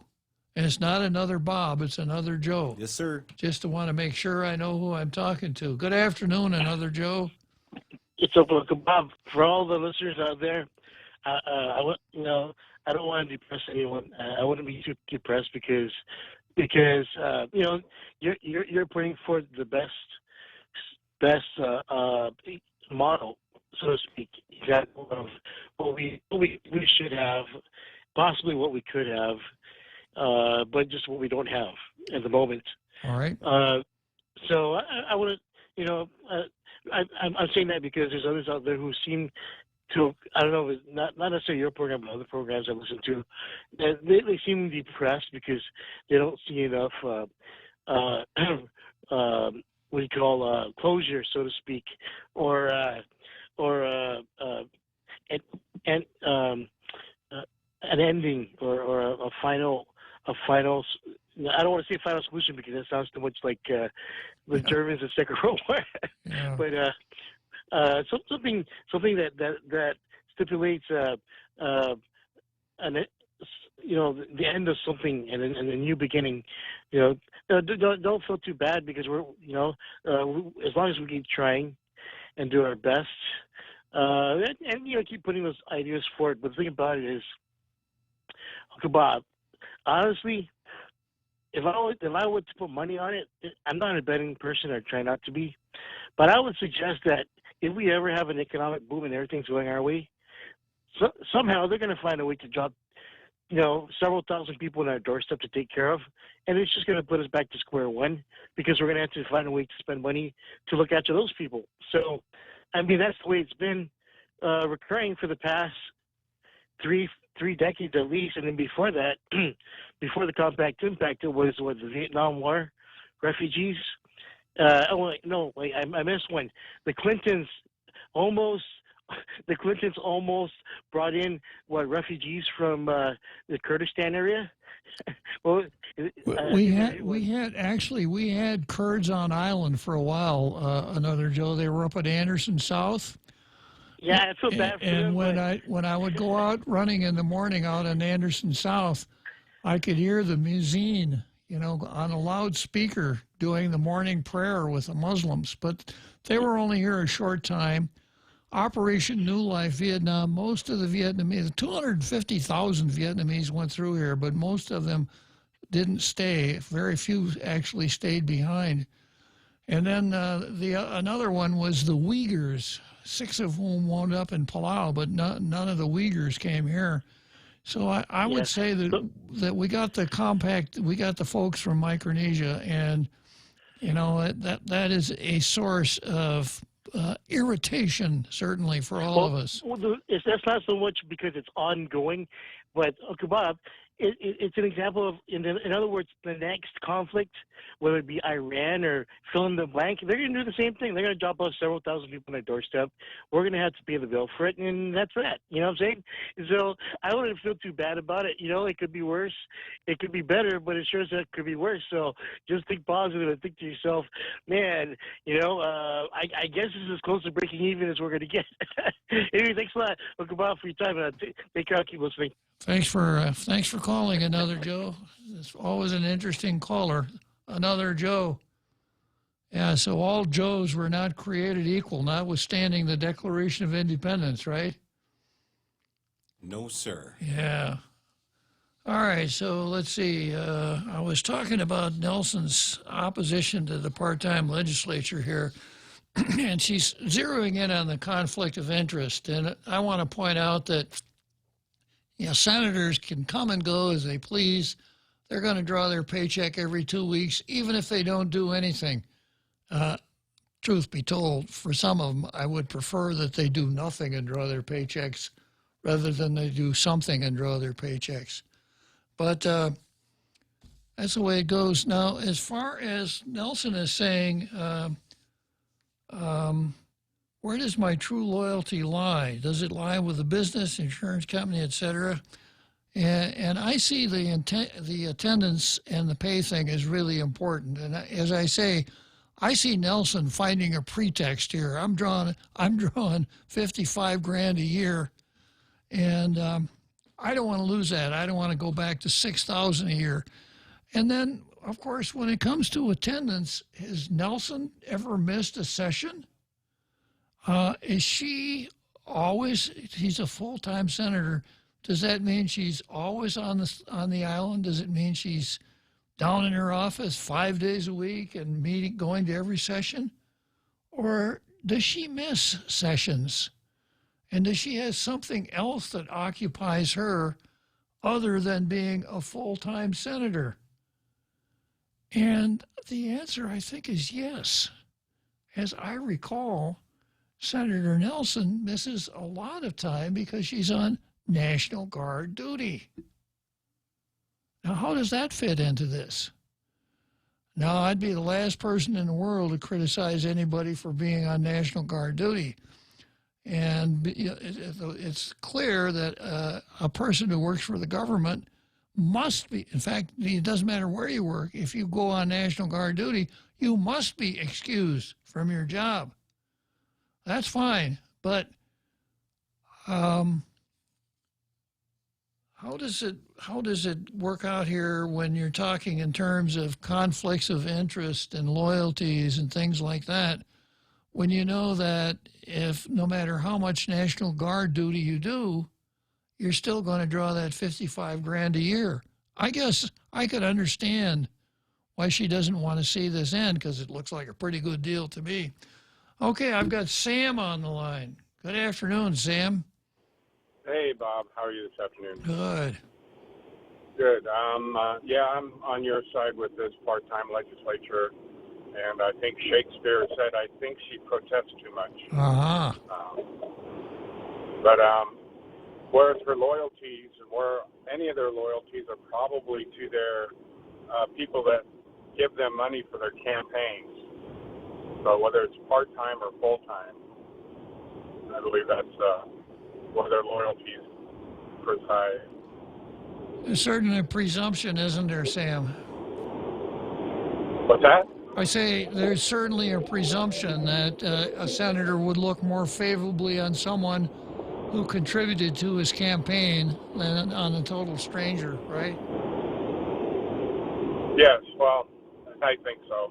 I was also going to comment on, I'm not sure if it's J.D. Rockefeller, some billionaire in that era used to only work 9 months a year, and they claimed that they could get more work done in 9 months than they could in 12 months. And in 12 months, they couldn't get 12 months of work done. Yeah, I remember reading that myself. Yeah. So I believe the refreshness and all that has something to do with being more productive. You know, and I know myself, if I have a deadline, the closer I get to the deadline, the harder I work. If I have an unlimited time to do something, I probably really don't get serious about it till I get close to the deadline. So if you know you're only got 30 days this session, you're not going to dilly-dally around for the first 15 days talking about resolutions and stuff like that, because you know the deadline is right around the corner. Well, as long as we don't have a puppet as the Speaker of the House from the executive branch. That may help. Yeah. You think that's what we've got now, a puppet from the executive branch? Well, this is an opinion show, correct? It is indeed. Okay. Well, thanks, Bob. I just wanted to put that out. Yeah, I'm glad you called, Sam. I agree with you 100%, and I appreciate your calling in and voicing your opinion. Thank you, sir. Okay. So we got the 7th inning stretch coming up right now, Real Joe Cruz. Here at APL, our core values give the company its heart and soul. Whether it's connecting your business with our global network through our newly enhanced service or investing our efforts into giving back to the community, APL is committed to serving you. We humbly honor the opportunity to find innovative solutions for you and your business. To learn more about our enhanced service, call 588-4651 or visit www.apl.com/Guam for more details. So, you want to get ahead at work. One way is to show your willingness to do more. More. But what? I'm Jerry Robertson. At 7:20 a.m. on The Ray Gibson Show, we'll talk about ways to make yourself stand out with a little extra effort. You can find daily transcripts of The Extra Point at GuamTraining.com. Tune in every weekday morning at 7:20 for The Extra Point with Jerry Roberts. Brought to you by Guahan Insurance Services and First Hawaiian Bank on 93.3 The Point. Tall Tales with Bob Klitzkie is brought to you by Mescla. Try their featured special for January. Certified Angus beef pot roast tacos. Fork tender, Chamorro-style beef pot roast. Sauteed with onions and doni. Stuffed into soft corn tortillas and topped with fresh onions and cilantro. Served with a spicy roasted chili salsa for only $16.95. Visit Mescla in Agana and now in Tumon at the Grand Plaza Hotel. For reservations, please call 969-2652.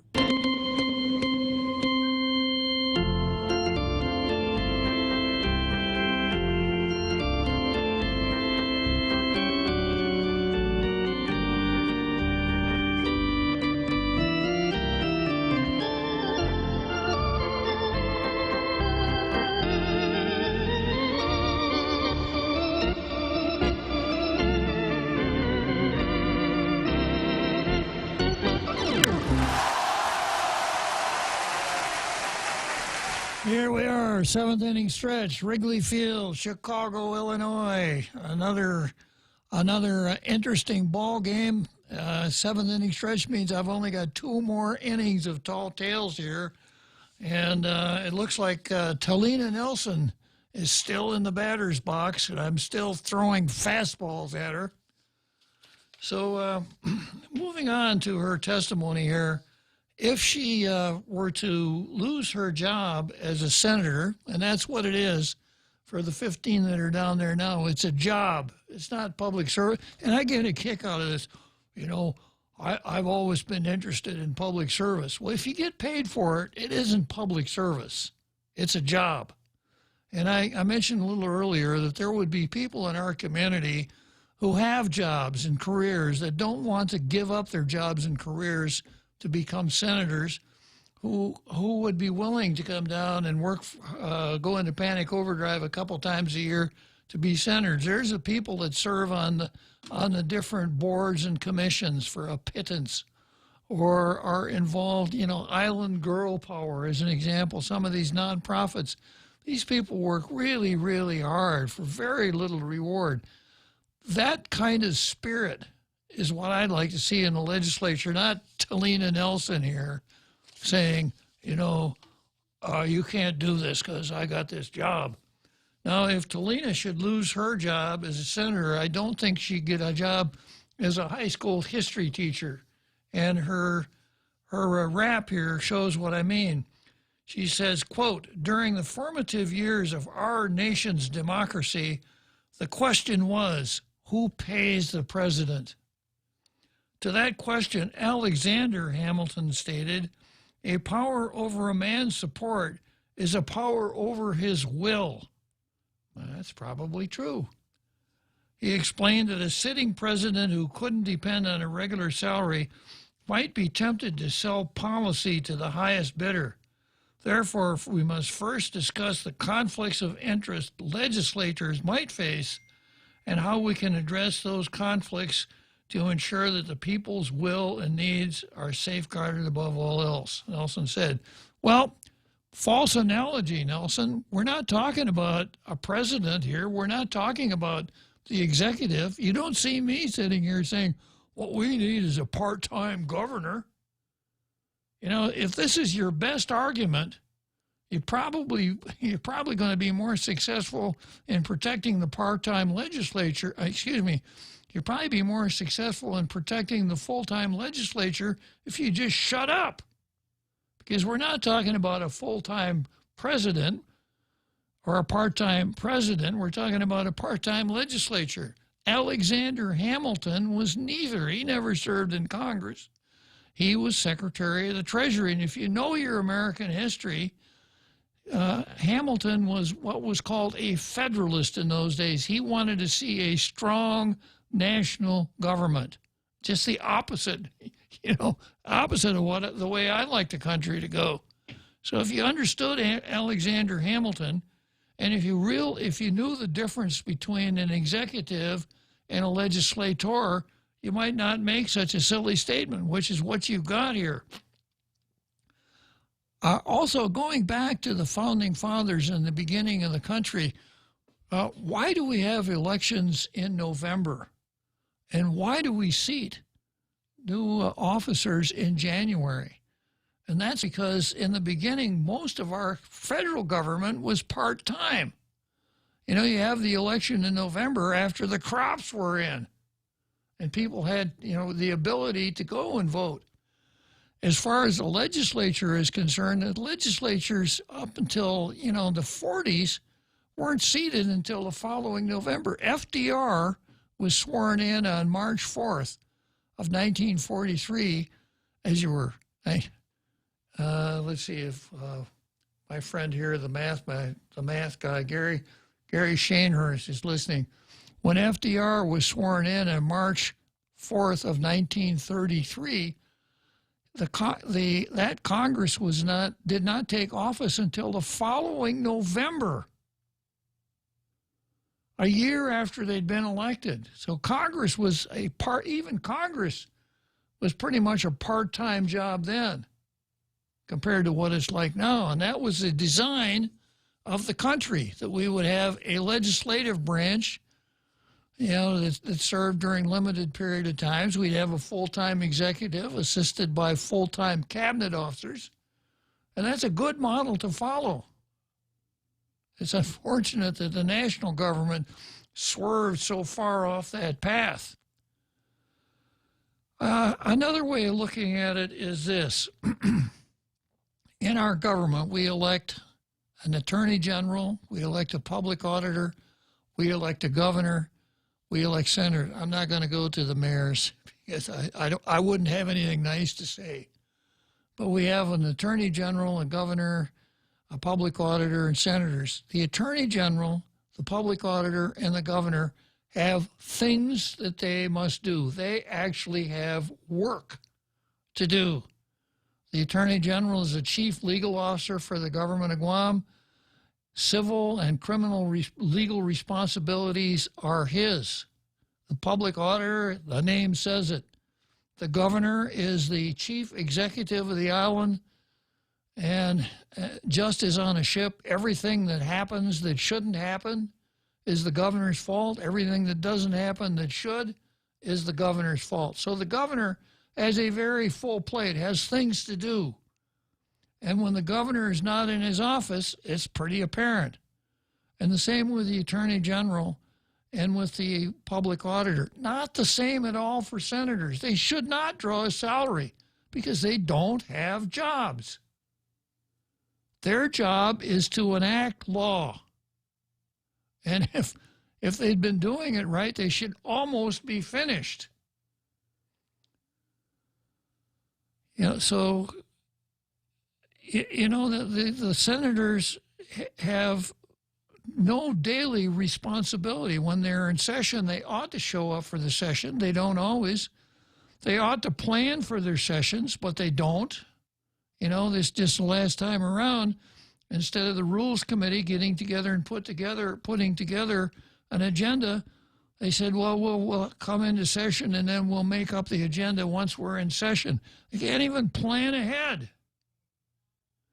And they're doing this on a full-time basis. I think we're up to 397 resolutions now, all of which are just pap. Commendatory resolutions for people retiring as chief cook and bottle washer at Malolo Elementary. It is another aspect of what we have now. One of the main functions of the current legislature is protection of incumbency. You take a look at the bill that St. Augustine and Barnes and who was the third one? Shelton introduced the other day here. I think it's 285. It's protection of incumbents. And that's all resolutions are, protection of incumbents. So what you do is you devote a lot of staff time to putting together flowery words for someone who retired from, as I said, the chief cook and bottle washer at Malolo Elementary, or Tunsus Makaka for butchering 10 pigs in one day or something like that. You spend a lot of staff time putting together the text of the resolution. You have the proper equipment to print them out on expensive paper stock, and then you present the resolution, and it's usually a pretty good photo op. So you scrape the paint and varnish off of it. It's campaigning. Now, if you were on the outside looking in, if you're one of those public-spirited citizens that would want to keep his job and make a sacrifice of his time to serve in the legislature, you don't get to introduce resolutions in front of a cameraman and say flowery words at the same time. You don't get to campaign on somebody else's nickel. When these resolutions are presented, the thinking is that when you present a resolution to these people, they'll love you forever. They'll hang that framed resolution above the TV set in the living room, and every time your name comes up, oh yeah, he gave my wife a resolution when she retired from Malolo. Oh yeah, he's a good guy. I remember when they presented the resolution and we were all invited down to the legislature. It was such an honor. So campaigning during government time on the public nickel. So, back to Alexander Hamilton here. A little American history might go a long way for you there, Talina, if you want to make historical arguments. Alexander Hamilton is not much of a champion for a full-time legislature. And let's see what some of the other ones said. Then we have Speaker Tina Munya Barnes. She said she's not reviewed the bill. Too busy, has not reviewed the bill, knowing that when it was introduced, knowing that it's going to be one of the bills that is going to be talked about the most. So if you're down there full time, wouldn't that be one of the first things you picked up? Unless you're looking for plausible deniability. Tina Barnes has not reviewed the bill, but will do so according to her communications director, Chirag Bhawani, communication director. So if you wanted to talk to Tina Rose Munya Barnes, maybe if you were lucky, you could talk to Chirag. Because although she's a full-time senator, she's not going to speak for herself on an important question like this. Now, once again, a little political speak here, kind of looking behind the curtain. Speaker Tina Barnes has not reviewed the bill, but will do so soon. That means she's against it. She's not in favor of it. But she doesn't want to make the same mistake Nelson did. She doesn't want to be on the front line of attack. She'll let somebody else do that. And after the battle has been joined, then she will come out with her pretexts as to why she's against it. Now, Tina, of course, could make really good arguments about conflicts of interest and loyalties and things like that. The idea that as a senator, money might influence her decisions, preposterous. Oh, wait a minute. I forgot something. On the 21st of November in 2014, Tina was in the legislature and a member of the Juan Pat 10. Now you remember what happened there.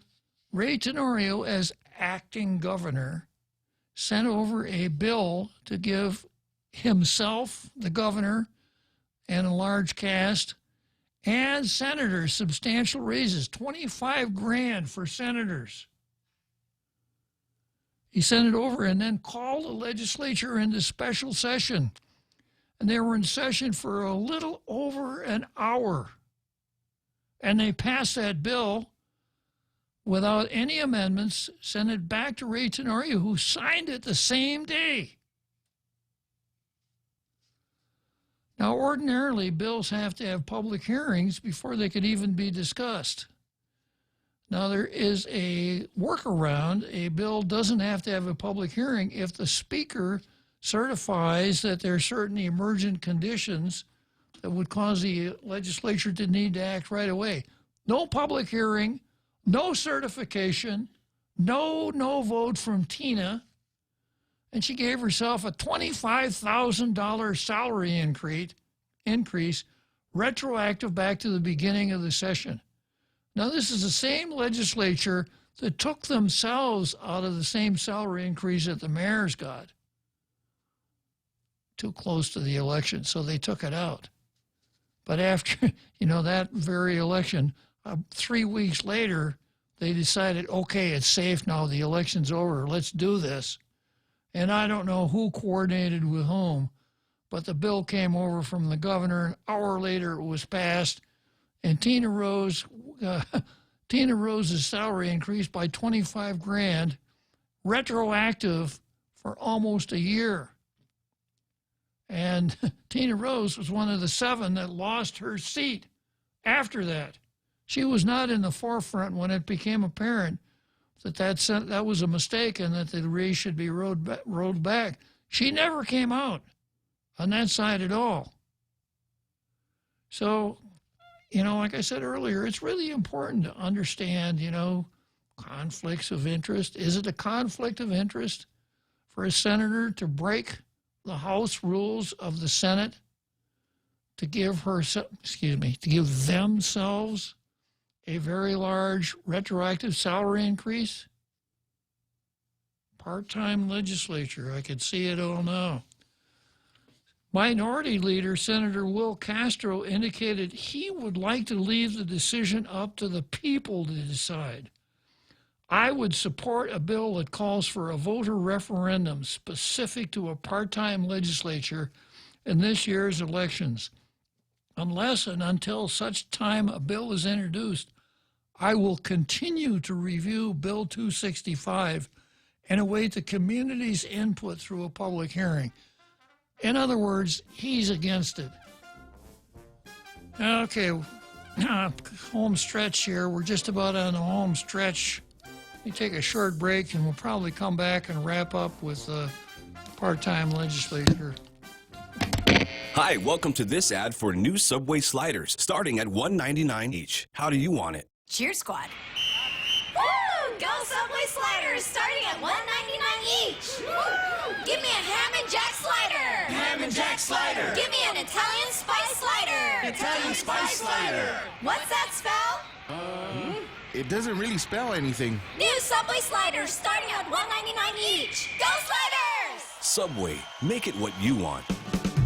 Live the balanced lifestyle. Take Care Insurance offers proven wellness and fitness programs to encourage individuals and families to live a healthy, balanced lifestyle through preventative care, being active, eating right, relaxing and unwinding, and being socially connected. They have the island's largest offering of free fitness classes and health education programs for all ages. Join the movement. Follow them on Facebook and Instagram or visit takecareasia.com to learn more. Tall Tales with Bob Klitzkie is brought to you by Bank Pacific, banking on the Pacific for 65 years.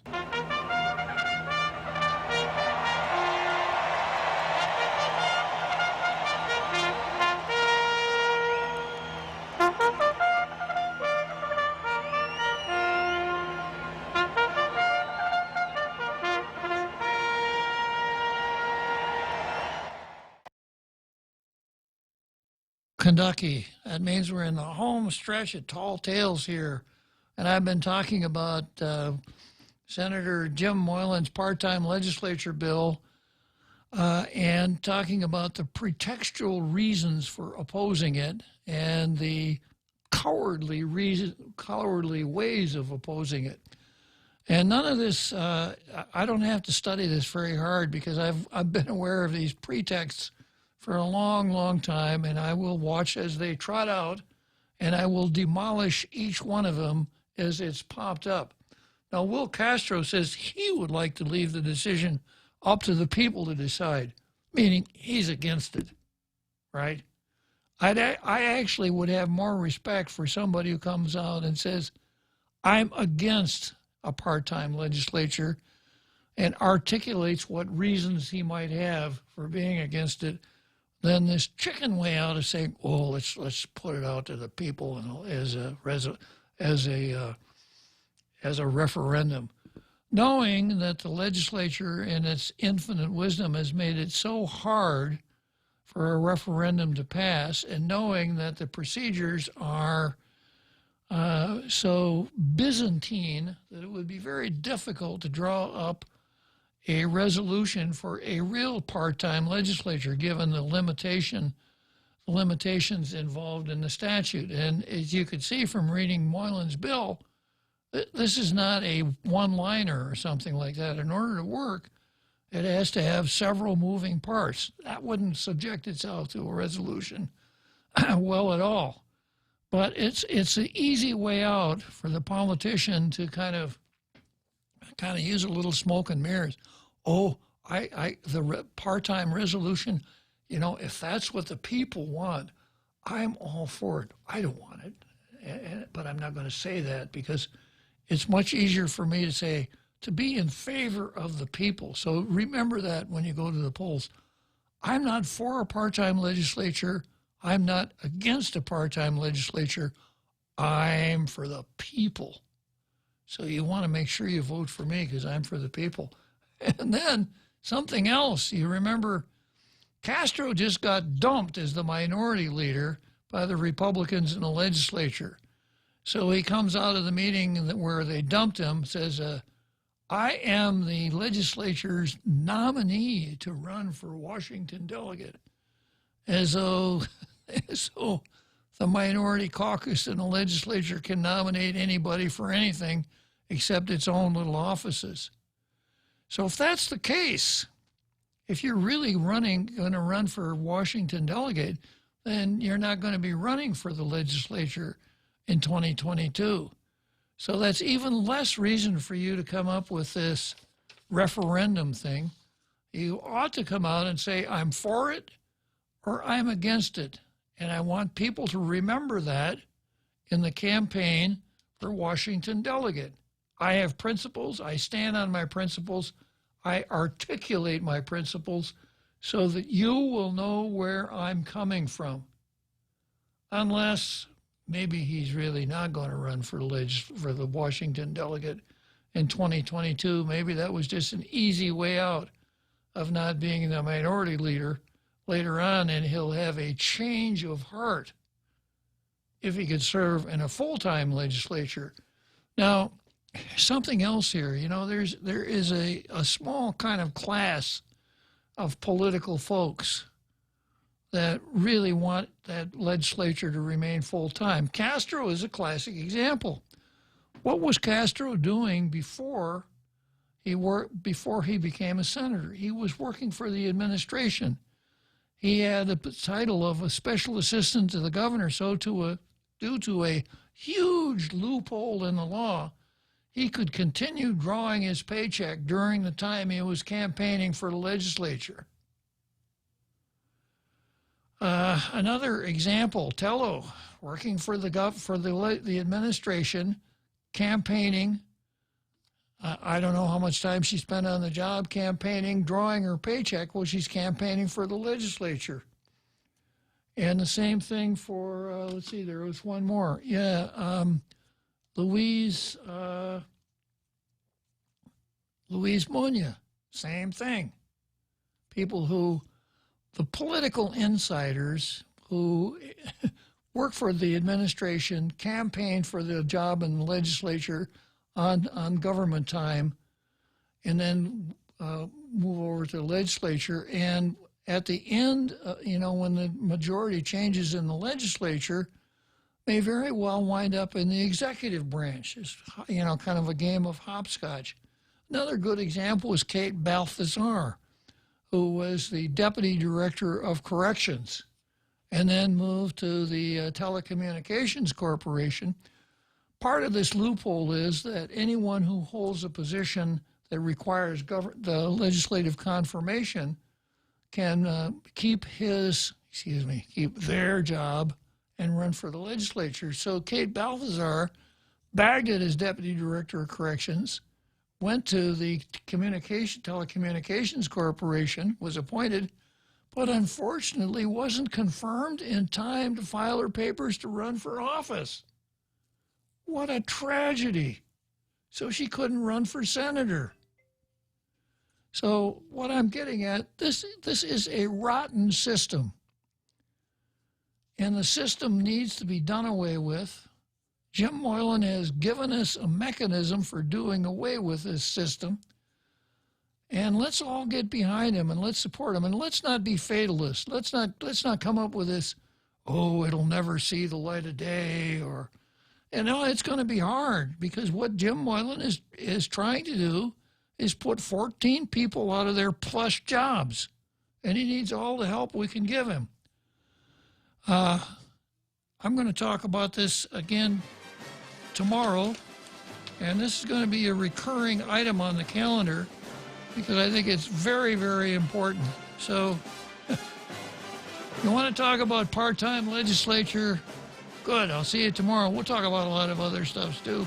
As usual, it will be informative and very enjoyable.